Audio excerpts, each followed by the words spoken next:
আচ্ছা, আজকে যে বিষয়টা নিয়ে আলোচনা করতে এসেছি সেটা হচ্ছে মানে কোন ডাক্তারকে কোন রোগের স্পেশালিস্ট বলা হয়, রোগ বা কোন অঙ্গের রোগের স্পেশালিস্ট বলা হয়। ঠিক আছে, প্রথমেই শুরু করছি সময় নষ্ট না করে। Cardiologist, cardiologist.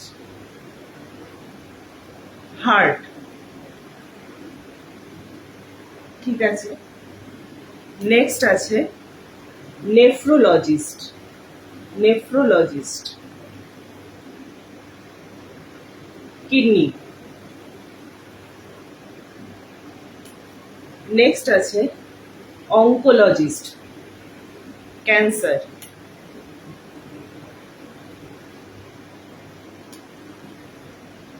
নেক্সট আছে orthopaedic doctor, bones, special for bones.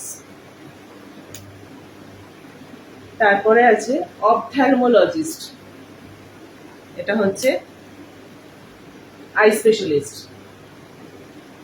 আচ্ছা, লাস্টে আমার একটা প্রশ্ন আছে, ডার্মেটোলজিস্ট কিসের স্পেশালিস্ট? কমেন্টে জানিও।